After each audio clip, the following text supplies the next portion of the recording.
पूर्व मुख्यमंत्री शीला दीक्षित की जयंती, मुख्यमंत्री रेखा ने श्रद्धांजलि की अर्पित। इसी के साथ सीएम ने पूर्व सीएम की सेवा भावना और प्रतिबद्धता को सादर नमन किया।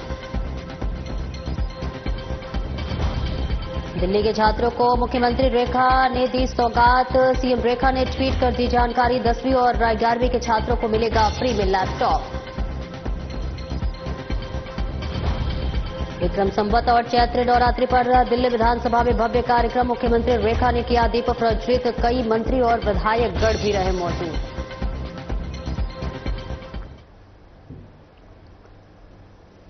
नमस्कार, स्वागत है आपका और मैं हूं आपके साथ सपना दीपक मदेशिया। बुलेटिन का आगाज करेंगे। दिल्ली की मुख्यमंत्री रेखा गुप्ता ने पूर्व मुख्यमंत्री शीला दीक्षित की जयंती पर श्रद्धांजलि अर्पित की। उन्होंने लिखा कि दिल्ली के विकास में पूर्व मुख्यमंत्री शीला दीक्षित के अमूल्य योगदान, सेवा भावना और प्रतिबद्धता को सादर नमन करते हैं।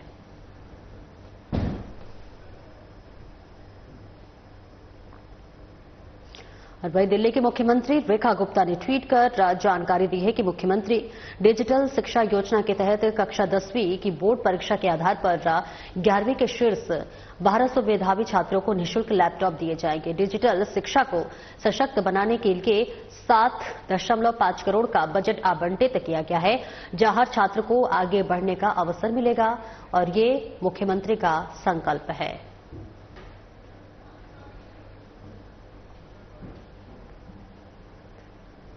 और दिल्ली की मुख्यमंत्री रेखा गुप्ता ने विक्रम संवत 2082 और चैत्र नवरात्रि पर दिल्ली विधानसभा में भव्य सांस्कृतिक संध्या का दीप प्रज्वलित कर शुभारंभ किया। इस दौरान मुख्यमंत्री रेखा ने कहा कि इस ऐतिहासिक आयोजन में स्पीकर, मंत्रीगण, सांसद, विधायक और दिल्ली वासियों के साथ मिलकर हमारी समृद्ध सांस्कृतिक विरासत को सम्मान दिया।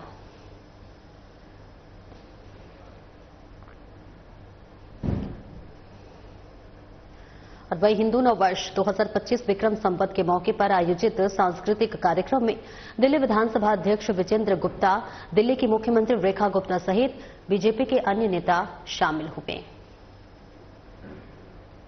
और तस्वीरें आपको दिखा रहे हैं जहां पर भव्य कार्यक्रम का आयोजन किया गया है। मुख्यमंत्री रेखा गुप्ता यहां पर शामिल हुई और इसी के साथ साथ विधानसभा के अध्यक्ष की भी यहां पर मौजूदगी देखी जा रही है, जहां विशेष कार्यक्रम का आयोजन हुआ। हिंदू नववर्ष पर सांस्कृतिक कार्यक्रम का आयोजन किया गया। विभिन्न सांस्कृतिक कार्यक्रम किए गए और इस बीच तमाम विधायक, मंत्रीगण भी यहां पर मौजूद रहे। खुद मुख्यमंत्री रेखा गुप्ता भी इस कार्यक्रम में शिरकत करते हुए नजर आई और यहां पर विधानसभा अध्यक्ष को भी आप देख सकते हैं, जो कि कार्यक्रम की शोभा बढ़ाते हुए नजर आ रहे हैं। और यहां पर देखिए विभिन्न प्रकार के सांस्कृतिक कार्यक्रम किए गए हैं, जहां हिंदू नववर्ष पर सांस्कृतिक कार्यक्रम का आयोजन किया गया था। तमाम नेतागण की मौजूदगी यहां पर दिख रही है।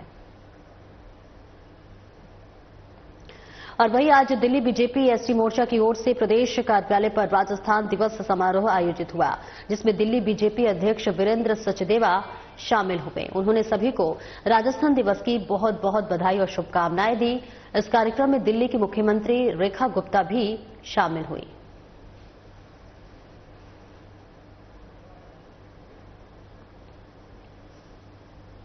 और वहीं भारत विकास परिषद श्री रामदूत फाउंडेशन की तरफ से हिंदू नववर्ष के पावन अवसर पर आयोजित भव्य हिंदी गीत रामायण कार्यक्रम में दिल्ली के डिप्टी सीएम प्रवेश साहिब सिंह वर्मा ने सम्मिलित होकर सभी को हिंदू नववर्ष की शुभकामनाएं दी और कहा कि संस्कृति, भक्ति और संगीत के इस अनुपम संगम ने मन को भाव विभोर कर दिया।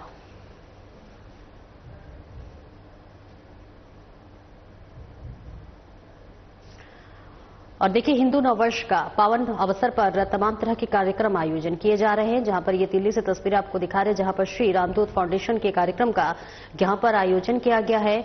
और देखिए तमाम लोग यहां पर शिरकत करते हुए नजर आए, जहां पर हिंदू नववर्ष के लिए बहुत बहुत बधाई और शुभकामनाएं भी दी गई, जहां पर उप मुख्यमंत्री की भी मौजूदगी यहां पर नजर आई। तस्वीरें देख सकते हैं आप, जहां पर डिप्टी सीएम भी यहां पर मौजूद है। विभिन्न प्रकार के सांस्कृतिक कार्यक्रम भी यहां पर हुए और सभी को यहां पर सम्मानित भी किया गया है। उन्होंने जो है उप मुख्यमंत्री ने संबोधन भी दिया। नववर्ष के मौके पर भव्य कार्यक्रम का आयोजन किया गया था, जिस पर दिल्ली के उप मुख्यमंत्री की मौजूदगी रही और इसी के साथ साथ कई नेतागण भी उनके साथ मौजूद रहे। विभिन्न सांस्कृतिक कार्यक्रम भी मौजूद किए गए। आपको बताते चले, चैत्र नवरात्रि के साथ पूरे देश भर में नववर्ष, हिंदू नववर्ष की सभी एक दूसरे को बधाई देते हुए नजर आ रहे हैं और इसके लिए जगह जगह सांस्कृतिक कार्यक्रम भी आयोजित किए जा रहे हैं।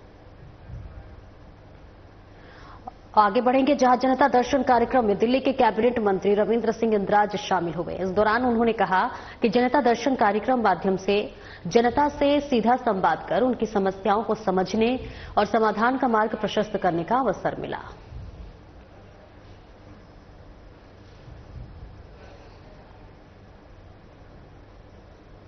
और वही सरदार मजिंदर राज सिंह सिरसा वरिष्ठ बीजेपी नेताओं ओपी बब्बर और सुभाष आर्य से मिले। सिरसा ने कहा कि उनका आशीर्वाद प्राप्त करने का सौभाग्य प्राप्त हुआ। राष्ट्र के प्रति उनकी दूरदर्शिता, समर्पण और अटूट प्रतिबद्धता वास्तव में प्रेरणादायक है। उनके मार्गदर्शन और बहुमूल्य अंतर्दृष्टि के लिए आभारी हूं।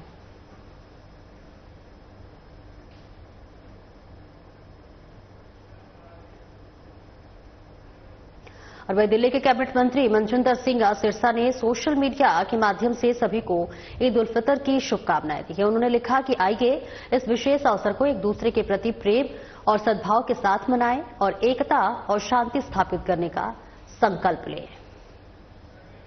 तो मंत्री मनजिंदर सिंह सिरसा ने सभी को ईद उल फितर की बहुत बहुत बधाई और शुभकामनाएं दी। आपको बताते चले कि एक महीने के रोजे के बाद आज तमाम मुस्लिम भाइयों ने ईद को बेहद ही हर्षोल्लास के साथ मनाया और सभी एक दूसरे को ईद की बधाई और शुभकामनाएं देते हुए नजर आ रहे। जहां कैबिनेट मंत्री मनजिंदर सिंह भी सिरसा ने सभी को ईद की बहुत बहुत बधाई और शुभकामनाएं दी है। आपको बता दें कि सभी आज सुबह से ही ईदगाह और मस्जिदों में लगातार भीड़ देखी जा रही थी।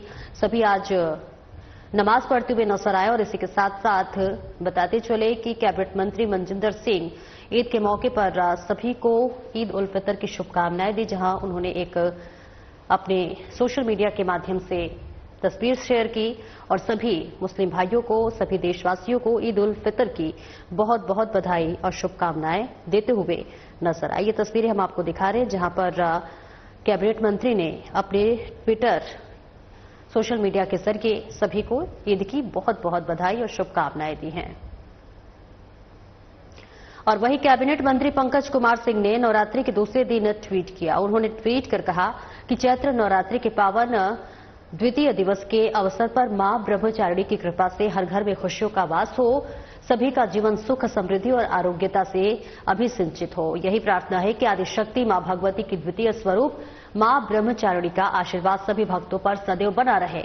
जय मां ब्रह्मचारिणी। और देखिए, कैबिनेट मंत्री ने ट्वीट किया है और सभी को नवरात्रि की बहुत बहुत बधाई और शुभकामनाएं दी है। जहां आपको बताते चले कि कल से यानी कि 30 मार्च से नवरात्रि शुरू है और आज दूसरा दिन है, जिसके अवसर पर बताते चले कि मंत्री ने सभी को नवरात्रि की बहुत बहुत बधाई दी है। एक प्यारा सा पोस्ट शेयर किया उन्होंने और जिसमें उन्होंने आज नवरात्रि के दूसरे दिन पर सभी को नवरात्रि की बहुत बहुत बधाई और शुभकामनाएं दी। उन्होंने कहा कि मां ब्रह्मचारिणी की सब पर कृपा बरसे और हर घर में खुशियों का वास हो, ऐसी कामना करता हूं। जहां पर मंत्री ने सभी को नवरात्रि पर्व पर बहुत बहुत बधाई और शुभकामनाएं देते हुए नजर आए। अपने सोशल मीडिया ट्विटर के माध्यम से उन्होंने सभी को नवरात्रि के दूसरे दिन का बहुत बहुत बधाई दी। उन्होंने कहा कि मां ब्रह्मचारिणी की कृपा आप सभी पर बनी रहे। तो देखिए, तस्वीरें आपको दिखा रहे जहां पर कैबिनेट मंत्री ने ट्विटर के माध्यम से एक प्यारा सा पोस्ट शेयर किया और सभी देशवासियों को नवरात्रि के दूसरे दिन यानी कि मां ब्रह्मचारिणी के दिन को सभी को बहुत बहुत बधाई और शुभकामनाएं दी।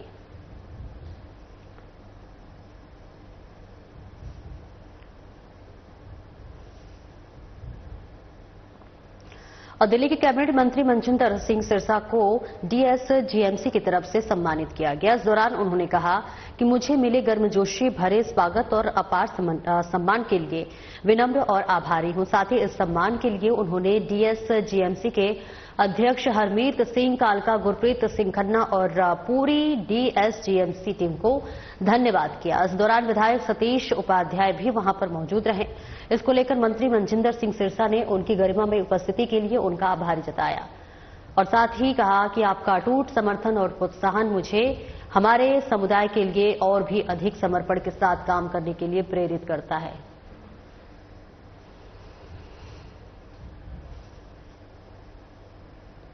भाजपा प्रदेश कार्यालय में संगठन पर्व के निमित्त महत्वपूर्ण बैठक संपन्न हुई। इस बैठक में राष्ट्रीय सह संगठन में महामंत्री शिव प्रकाश, संगठन चुनाव के राष्ट्रीय सह सचिव चुनाव अधिकारी नरेश बंसल एवं प्रदेश संगठन महामंत्री पवन राणा सहित अन्य वरिष्ठ पदाधिकारी उपस्थित रहे। संगठन को लेकर और अधिक सशक्त व प्रभावी बनाने के लिए उद्देश्य से इस बैठक में विभिन्न विषयों पर चर्चा की गई। और देखिए, बीजेपी की तरफ से ये महत्वपूर्ण बैठक की गई। विभिन्न विषयों पर यहां पर विस्तृत रूप से चर्चा की गई, विचार विमर्श किया गया। संगठन पर्व के निमित्त ये महत्वपूर्ण बैठक की गई है, जिसमें तमाम दिग्गजों की मौजूदगी भी देखी जा रही है। प्रदेश कार्यालय की तस्वीरें हम आपको दिखा रहे हैं, जहां प्रदेश कार्यालय में तमाम लोगों की मौजूदगी है, तमाम नेताओं की मौजूदगी है, अधिकारियों की भी मौजूदगी है, जिससे सलाह मशवरा लिया जा रहा है। विभिन्न विषयों पर बातचीत की जा रही है, विस्तृत चर्चा की जा रही है। बीजेपी प्रदेश कार्यालय में इस पूरे बैठक का आयोजन किया गया है। तमाम बीजेपी के नेता भी यहां पर मौजूद है, अधिकारी भी मौजूद है, जहां तमाम विभागों के अधिकारियों से राय मशवरा भी लिया जा रहा है और किस तरह से किस विभाग में काम करना है, इसके लिए भी विस्तृत चर्चा करते हुए यहां पर नजर आए। तस्वीरें आपको दिखा रहे हैं प्रदेश कार्यालय की। बीजेपी प्रदेश अध्यक्ष वीरेंद्र सचदेवा ने ट्वीट कर सबको नवरात्रि की शुभकामनाएं दी हैं। लिखा कि मां ब्रह्मचारिणी जी के विशेष पूजन अर्चन दिवस की सभी प्रदेशवासियों को हार्दिक शुभकामनाएं। इसी के साथ साधना और संयम की देवी मां ब्रह्मचारिणी की कृपा से ज्ञान, तप और धैर्य आप सभी को प्राप्त हो।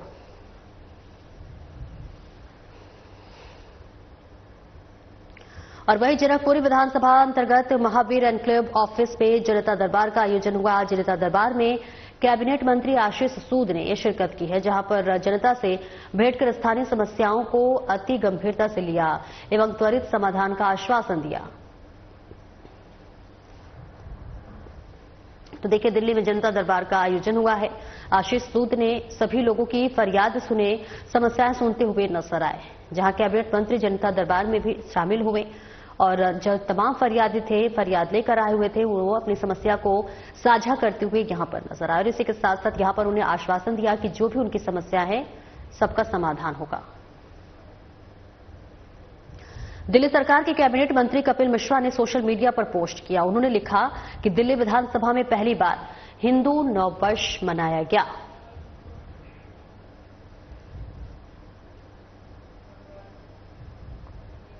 बीजेपी विधायक तरविंदर सिंह मारवाह ने दिल्ली की मुख्यमंत्री रेखा गुप्ता को पत्र लिखकर आग्रह किया है कि दुकानदार नवरात्रि और ईद के दौरान अपनी दुकानों के सामने अपना नाम प्रदर्शित करें।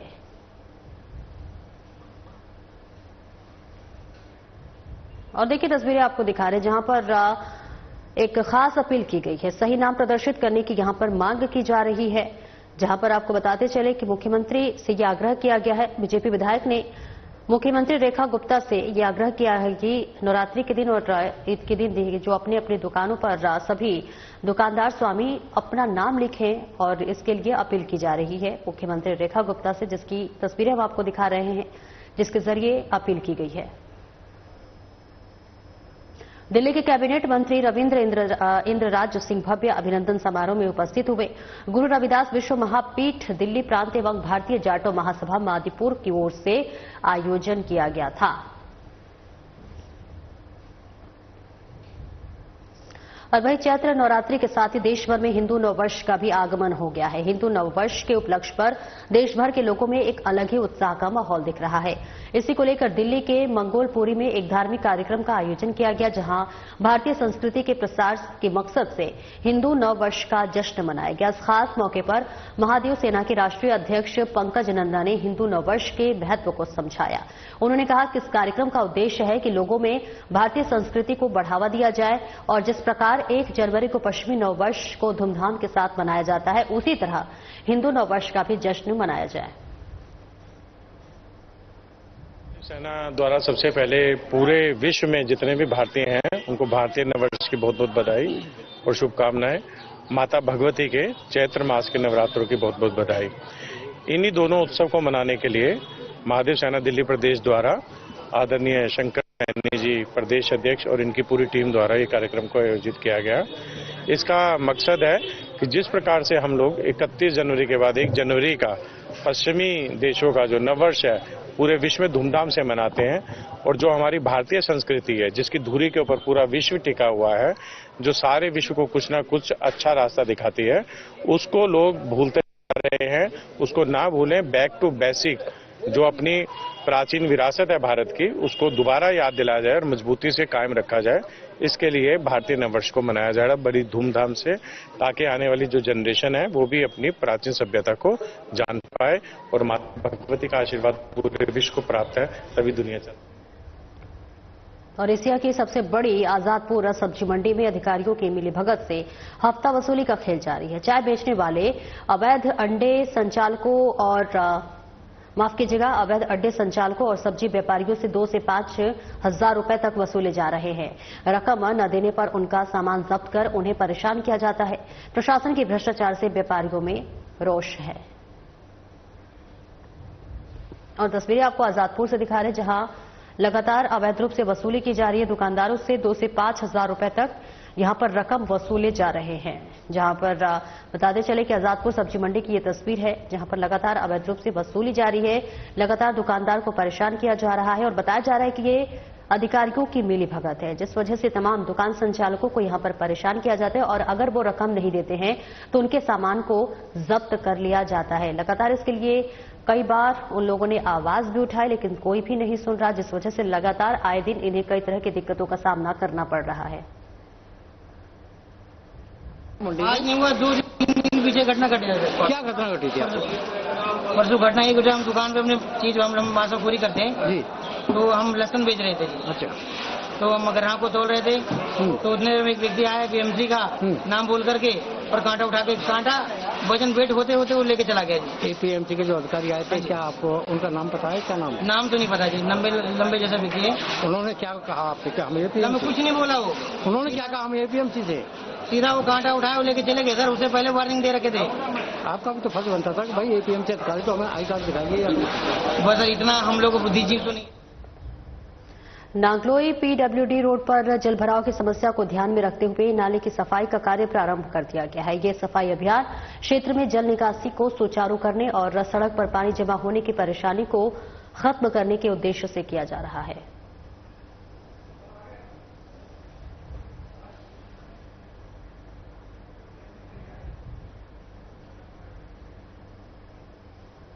और बाहरी उत्तरी दिल्ली के स्वरूप नगर में नवरात्रि के पहले ही दिन देवी स्वरूप 7 साल की बच्ची की हत्या का एक सनसनीखेज मामला सामने आया है। इस हत्याकांड में बाद से ही पूरे इलाके में हड़कंप का माहौल बन गया है। पुलिस को सूचना दी गई है, जिसके बाद एक एक कर पुलिस के तमाम अधिकारी मौके पर पहुंचकर जांच शुरू कर दी है। दरअसल आपको बता दें कि पुलिस द्वारा मिली जानकारी के अनुसार रविवार शाम को करीब 7:30 बजे पुलिस को जानकारी मिली कि एक मासूम का शव संदिग्ध अवस्था में घर में पड़ा है। सूचना के बाद पुलिस के अलावा क्राइम टीम और एफएसएल टीम को भी बुलाया गया और शव को पोस्टमार्टम के लिए जहांगीरपुर स्थित बाबू जगजीवन राम अस्पताल में भेज दिया गया है। बच्चे के गले पर खून के निशान भी मिले हैं।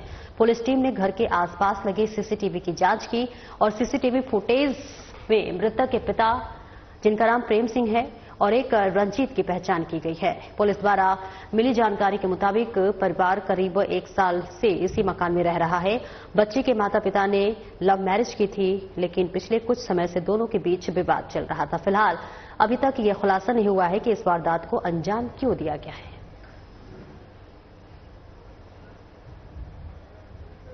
हम तो यहाँ पे अपनी शॉप पर काम कर रहे थे। हमने यहाँ पे भीड़ जमा देखी अपनी शॉप के बाहर थोड़ा आगे। मैं फिर वहाँ पे गया, देखा तो फिर वहाँ पे सुनने में आया कि ऐसे ऐसे बात होगी, किसी ने बच्चे का गला काट रखा है। तो फिर मैं खुद ही वहाँ पे अंदर गया उस रूम में जहाँ पे बच्ची थी। मैंने खुद जाके देखा वहाँ पे बच्ची को, तो उसके हालात वही थे, गला कटा हुआ ही था। वैसे गला उसका कवर कर रखा था, चुन्नी डाल रखी थी उसकी। खून से तो लथपथ थी वो, पूरी खून में हो रखी थी। पूरा जमीन पे भी खून खून हो रखा था उसकी। गला उसका कवर कर रखा था, वैसे इतना क्लियर नहीं था कि पूरा अलग था। कितनी उम्र होगी बच्ची की लगभग? बच्ची की 6-7 साल उम्र। अच्छा जी। मालूम तो नहीं वो किसने किया? नहीं, ये बस कंफ्यूजन चल रहा है, ये क्लियर नहीं है। और पुलिस भी आई थी?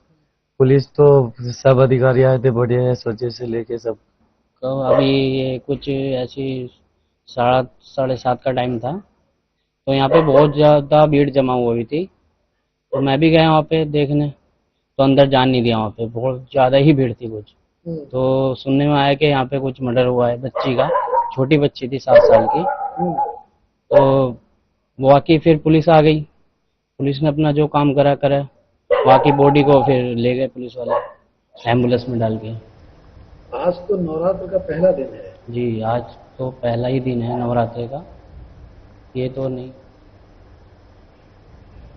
और दिल्ली के मौर्य एनक्लेव में दिन दहाड़े 30 लाख रुपए की लूट हो गई है। इस मामले को लेकर इंस्पेक्टर सोमवीर सिंह और उनकी टीम ने खुलासा किया है, जहां पर अब इस पूरे मामले को सुलझा लिया गया है। सीसीटीवी फुटेज और तकनीकी जांच के आधार पर 4 आरोपियों संचित, शिवल, रुस्तम और अनिल को गिरफ्तार किया गया है। उनके पास से 16,94,000 रुपए नकद और वारदात में इस्तेमाल की गई बाइक बरामद की गई। आरोपियों में से 2 पहले भी आपराधिक मामलों में शामिल रह चुके हैं। पुलिस मामले में आगे की जांच कर रही है।